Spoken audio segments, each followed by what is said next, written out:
You're listening to Make Today Count podcast. I'm Jessica Morari, certified life and career coach, and I will be your host. If you're ready to think better, choose better, and act even when it's messy, you're exactly where you need to be. Let's make today count. Hello, welcome back to a new episode of Make Today Count. How are you? We are already in Q2, and I feel that every year around this period, there is an energy shift in almost every of my clients, and sometimes I feel it too. We usually start the year full blast with clarity, purpose, focus, and really ready to nail it and reach those goals. And then as the months go, and sometimes things don't go as expected or life gets in between, the country you live in becomes a collateral damage in an international conflict, to mention one, we kind of drift away and lose focus. It's more common than you think to have a bit of dip of energy at this point. At the beginning of the year, everyone feels invincible, and in general, we have high motivation and willpower and resistance, and we really push. However, as we already saw in one of the previous episodes, motivation and willpower are not a strategy for the long term. And what really makes a difference is discipline. So if you haven't watched episode about discipline, I highly recommend you go and watch that one too. It's episode 3 and it's called The Not So Secret Ingredient for Success. I will leave you the link in the description so it's easy to find. Again, I highly suggest you watch it or re-watch it if needed, because sometimes the only thing we need to go back on track is to rely on discipline and remind ourselves that on the long-term goal that we're trying to achieve. So as I said, the shift in energy can be due to things not happening as we expected or as we wanted to. And I'm sorry to break this to you, but it happens. And it will keep happening until your very last day. Life will never ask you permission to happen. So what I'm about to share today, it's something genuinely powerful. And it's the kind of concept that once you understand it and internalize it, you can apply to everything in your life, and you can potentially solve and face and deal anything that happens. I must say that this is probably one of the most powerful tools that I've ever used on myself and on my clients to shift situations that were overwhelming. I've used it to break cycles that are dragging us down, or even to make decisions that are potentially life-changing.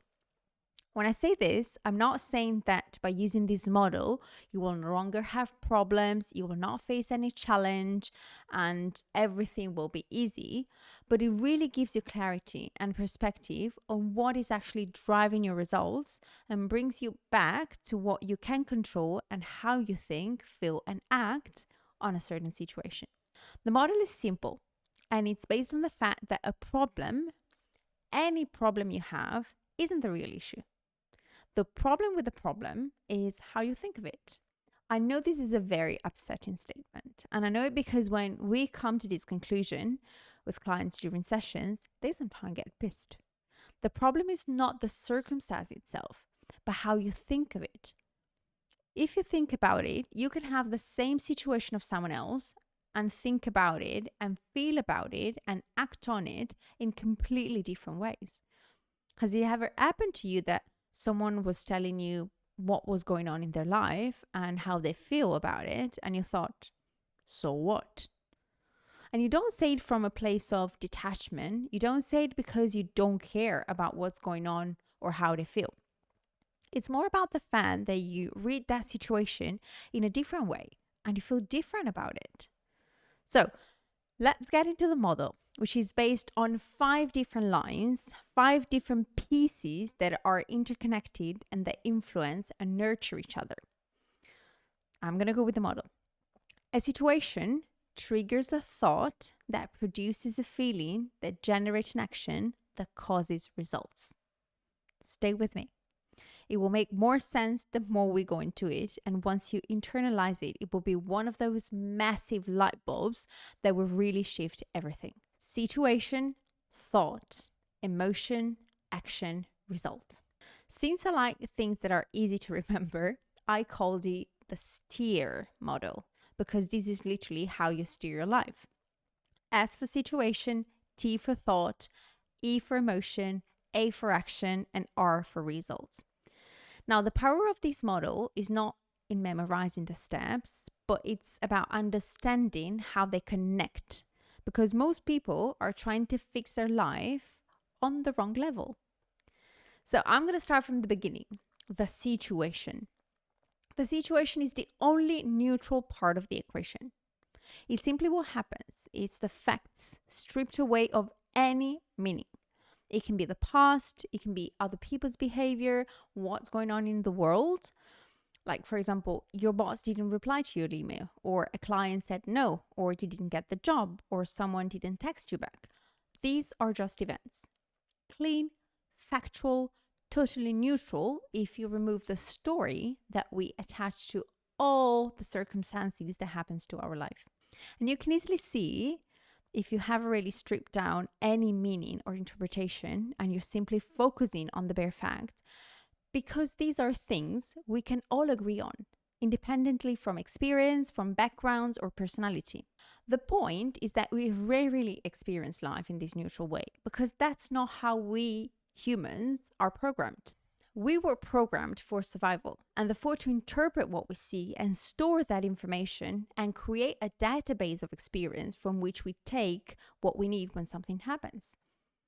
So immediately after the situation comes up, it triggers a thought in your mind. This is where everything starts to take shape.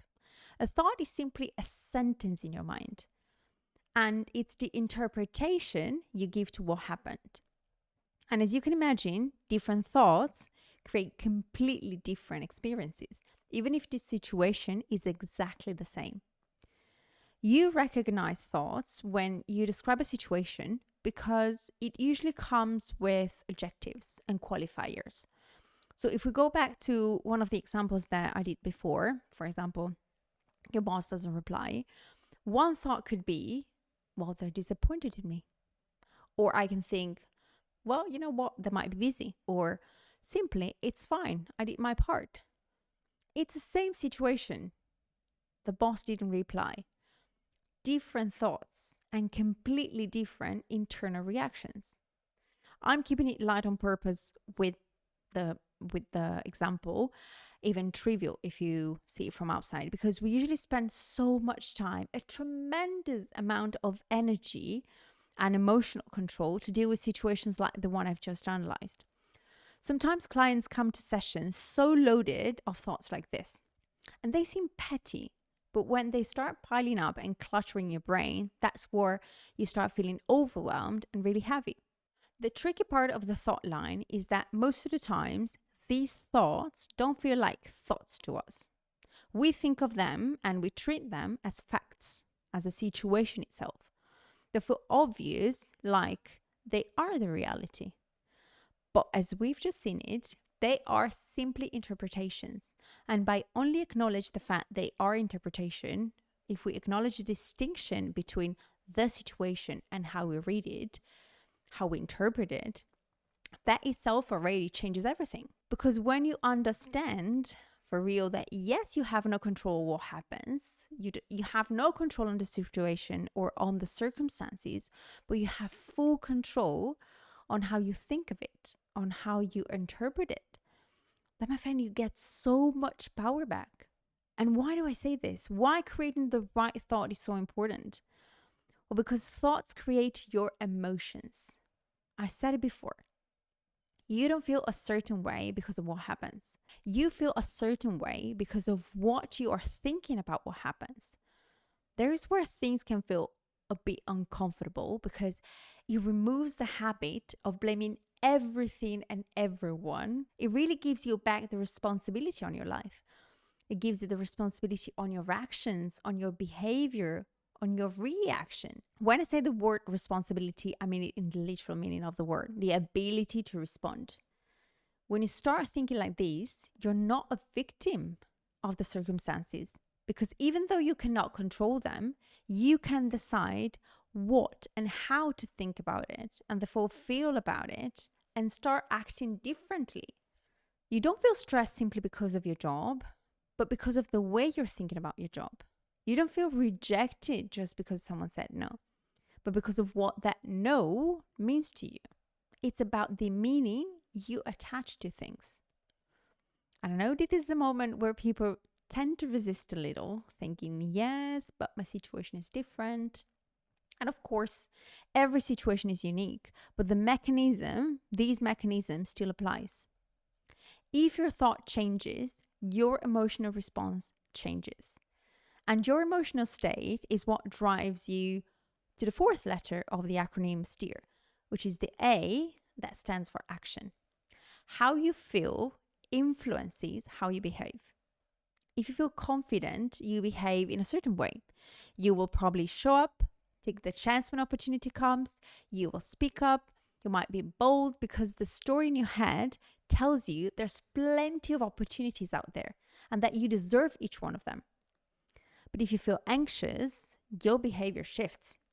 So you probably react more cautiously, or you will tiptoe around to see what happens before you take any action. You might even reject opportunities because your brain is telling you that's not safe, that's uncomfortable, that something wrong or bad can happen. And if you feel overwhelmed, well, you might avoid action altogether. So let's go back to the same easy example. Your boss doesn't reply. Again, I'm keeping it simple. I really want to understand how much we get caught up in our heads so often. So if your thought is that they are disappointed in you, you will likely feel anxious. And from that place, you might overthink. You'll start sending follow-ups, which to be honest can be totally unnecessary and even becoming invasive at some point. You might start second guessing your work and lose focus on what really matters in that moment. All that energy towards something you're simply making up in your mind. Remember that we said that our thoughts are sentences in our mind.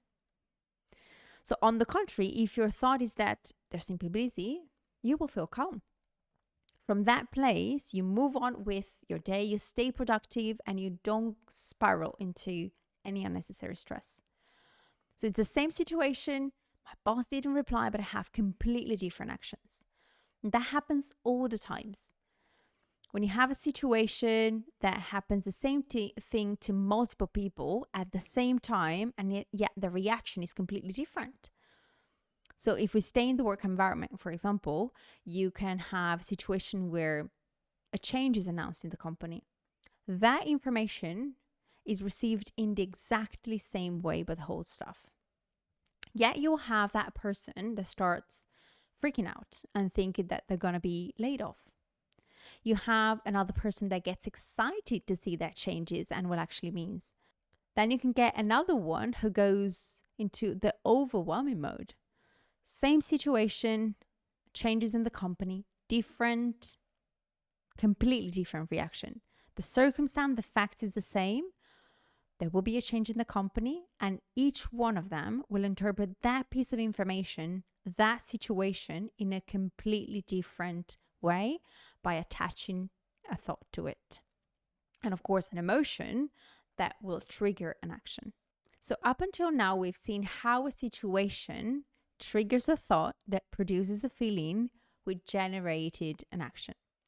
And now it's easy to understand what comes next. Your actions are what create your results. Whatever you do with that piece of information, with those feelings and thoughts, creates the results and therefore your reality. Results are not created by your intentions or your potential, and it's not what you say you could do. The only thing that drives results is action. That's why I'm sometimes a bit skeptical about visualizations and manifestations, because I really think that the way that most people talk about it looks as if by just thinking hard about something, you're going to create something. You're going to create results. No, it's not going to happen. You need to get up and actually make things happen. So if your actions are driven by doubt, fear, or insecurity, or overwhelm, of course your results will reflect that. And the loop here becomes very interesting because your results produce evidence that reinforce your original thought. So if you start with a thought, I'm not good enough, you might act hesitantly. The hesitation affects your performance, and you're probably going to have poor results or average one. So when you look at those results, you think, you see, I knew it. I knew it was going to happen. And just like that, you've created a very convincing cycle, a loop that keeps proving itself right. Now, if this cycle is producing the results you want, that's fantastic. Well done. The problem is when the results are not what you want and you become stuck in this cycle and too stuck to even recognize that you're in it. So you keep going, you keep creating thoughts that don't help you creating the feeling that you need to act in a certain way to get the results you want and deserve. The good news is that if this loop can work against you, it can also work for you. Let's make this very practical. Imagine a situation where you want to start a business or a project or a new role, whatever you want to start, something new, but you haven't taken action yet. The situation, this S line, is that you haven't started. Now, if your thought is, I'm not ready, you will likely feel doubt. And that doubt leads to procrastination, to overthinking. And we both know that we're going to do endless preparation without real action. The result is that you stay stuck and you will never feel ready, and you will unconsciously nurture that doubt that keeps you paralyzed. But if in the exact same situation, your thoughts shift to, I can figure this out as I go, well, the emotion changes. You might feel a bit of fear still, because we will always feel that, but also courage and excitement and motivation. And from that place, you start taking small steps, even if they are imperfect. But the results are completely different. The results is progress, is learning, is momentum. And you prove yourself over and over again that you can figure it out as you go. It's okay to not feel 100% ready, and you can still take action.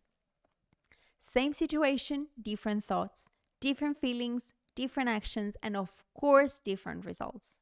Now, the real takeaway here is not that you need to control every single thought you have. That's unrealistic. I can't do it for sure. The point is to become aware of what is happening in your brain, because most people are trying to fix the results by focusing only on their actions, or even worse, on their circumstances, which we already agreed on that we cannot control. So they tell themselves they need more discipline, they tell themselves they need more consistency, more motivation. And while those things can help, we've already seen it, they don't last if the thoughts underneath are still working against them. You will probably even self-sabotage yourself along the way just to prove yourself you were right. If deep down you believe that you're not capable or that some tool will not work, any action you will take will be fragile and difficult to sustain. Before we close, I want to leave you with something practical. You know, I like to keep my coaching grounded and for you to actually take action. So what I'm suggesting you right now is to start using the model. I want you to take one situation in your life where you feel stuck or frustrated, or simply you are not getting the results that you want. Just one. And I want you to run it through the STEAR model that we've just seen. So ask yourself what situation is. Situation, the facts. Remember what you're thinking about it, how that thought makes you feel, what actions you're taking from that place, and what results you're creating. STEAR model. This is going to be a picture and an analysis of your current reality. Then I want you to pause and ask yourself, what is one thought you could choose and that will help you move forward, even if it's slightly? We're not looking for transformation. We're not looking for revolutions. We're looking for movement. Remember, it all starts from what you think. So what kind of thought do you need to create the results that you want? This is a simple model, but one that if you actually apply it can change the way you approach almost everything in your life. I know at the beginning it can take a bit of time to get a hang of it, but once you practice it and see how powerful it is, it can really shift the whole experience. I mean, you are already using it, whether you realize it or not. We've already seen that. So you might as well use it intentionally. My friend, it's all for this week. I wish you a fantastic day, evening, night, depending on where you're watching me from. And don't forget to make today count. Hi there! Every month I open a limited number of discovery sessions for those who want to start working with me. If you want to see if we're a good fit or you just want to check and see which are my services and how I can help you, please go in the link in the description and let's have a chat. Ciao!